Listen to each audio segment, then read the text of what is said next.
Hi folks, Buffin here with a video about evil and the Sith. And this is about the Jedi religion of the galaxy far, far away, long time ago, but also about a current religion or a new religion, the Church of Judas. And I'm going to explain both of these from a Jedi perspective and the Judas perspective. So first I wanted to say that this came from a video I did. You can see the last video I did, Ritual for Judas, when I mentioned the Sith idea that there's always two Sith, a master and an apprentice. So I wanted to explore that idea more fully, but I'm going to mention some things about both Jedi religion and the Church of Judas. So, and they're really kind of the same thing. So I'll be able to explain both at the same time. Why are there only two? Well, not only two. Why are there two Sith, a master and apprentice?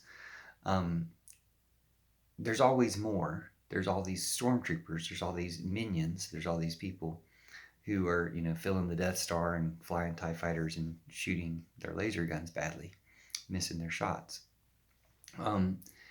These are, the workers of, the Sith masterminds or the Sith Lords at the top of the pyramid of evil. So basically, anytime you have a couple Sith, they can have a whole pyramid of evil, and all these people are just doing their jobs, which, can be really bad if they're doing really bad jobs in a really bad system. So an evil system is run by Sith Lords, and there's two. Why are there two? Well, they don't necessarily explain it, I don't think, that much in Star Wars, but I've been thinking about it a lot recently because I think there is some mystical truth to this, that there are two when they're evil. There's, somebody that the master can blame, and there's somebody that the protege can betray and overtake. So it's like evil is always going to be selfish and greedy. So of course the master is going to be like the master of selfishness and greed and serving themselves.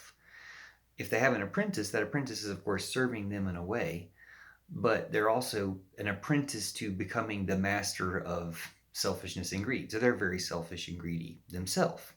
So that master apprentice relationship between evil master and apprentice is always feeding off that selfishness and greed and enhancing that in the other person instead of decreasing it, which is how it's a false religion or an evil religion. And there's a lot of versions of it on Earth today, where someone's playing on someone else's greed to lure them into something that feeds their own greed, or playing on someone's desire for power in a way that lures them into something that feeds their own power. So there's like little cults that do this and big cults that do this. And in a way, all the Christian religions have gone wrong by doing this in different ways. They can't help it. It was laid out. That's part of the whole prophecy. Now, just to finish that part to explain the Church of Judas, Jesus gave Judas a prophecy that the true Christian church, the Church of Judas, would come out and replace all the other Christian churches. They couldn't help have gone wrong because they've been led astray by kind of false powers or evil powers. These powers are just doing their job, but evil angels. So, or angels that rule Hades and chaos is how it's phrased in the Gospel of Judas. The Gospel of Judas is ancient text, probably written by Judas the night after Jesus told it to him, and the night before they both were killed. But it's a secret, or it's been a secret, and it's now being revealed. Anyway, the secret is that, or part of the secret is that this regime of evil angels was set in place by two evil angels, Nebro and Saklas. Or again, they were just called to do their job to set these evil powers to rule over the earth, or Hades and chaos, the bad rulers of the earth. And each one appointed or called into power 6 different angels for a total of 12. So after this cycles of 12, or whatever it is, the arrangement of these 12 angels' powers are over, which is the time that's predicted to be around now, the reign of Judas will replace them all. And they're all kind of influenced by, or have been the guiding powers of these different Christian churches that have gone wrong in different ways. But the true Christian church will emerge and replace them all. That's the basic prophecy that Jesus gives Judas when he tells him, hey, turn me in tomorrow. Everybody's going to hate you for a really long time, but then they're going to all worship you or glorify you because you did what was asked and sacrificed your good name, just like I've been sacrificed and sacrificed me for the greater good. So as this comes out, of course, there's only two of them talking too. Jesus and Judas were having a secret conversation. Doesn't mean that every time there's only two, it's a Sith thing. But when it's a Sith thing, there is a core of only two. Only the one person who knows who the master is. And, that can be replicated. There can be, Rudy Giuliani can be the apprentice to Donald Trump, but Donald Trump might be the apprentice to Vladimir Putin, or Mark Zuckerberg might be the apprentice to Vladimir Putin.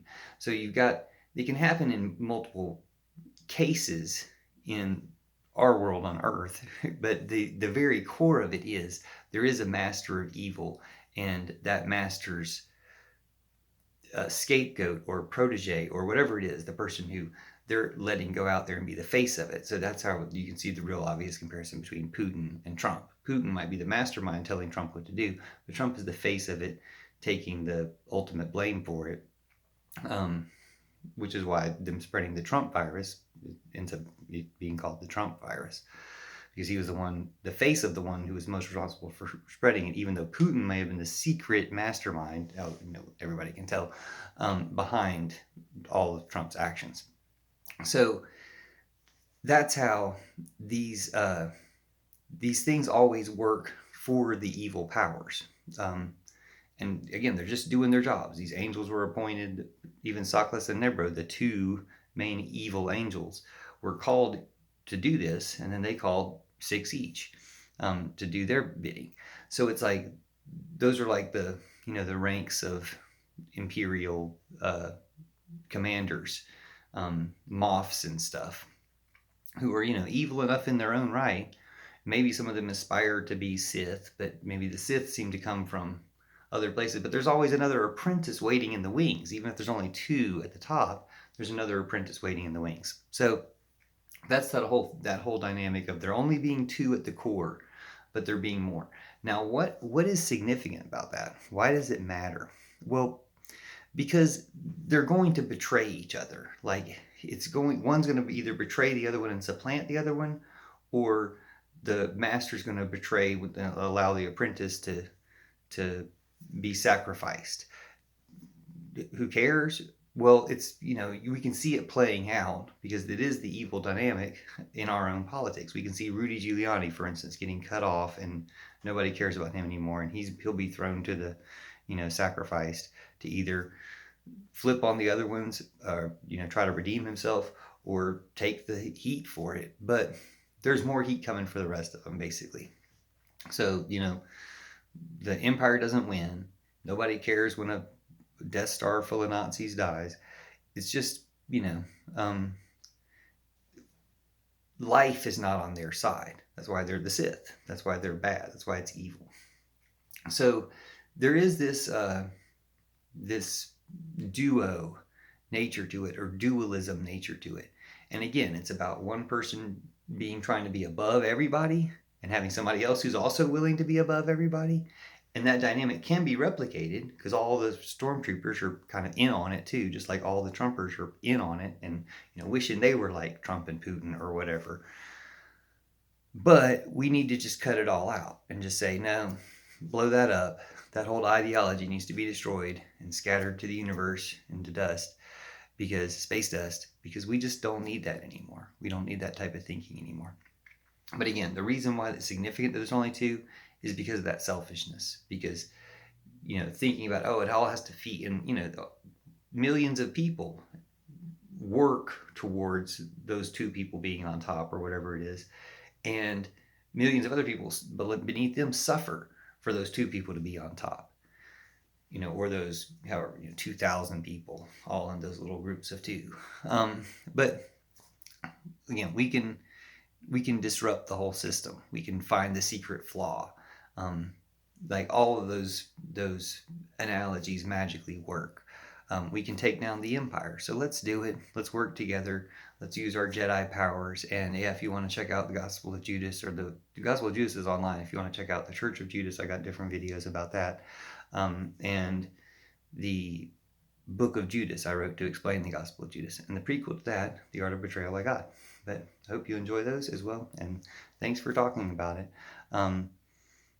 That's how we're going to change things, is by talking about it and letting people know. And bringing out our Jedi natures and our good spirits, because we are all part of the same good spirit that is the Force, or love. So thanks for watching, and see you soon.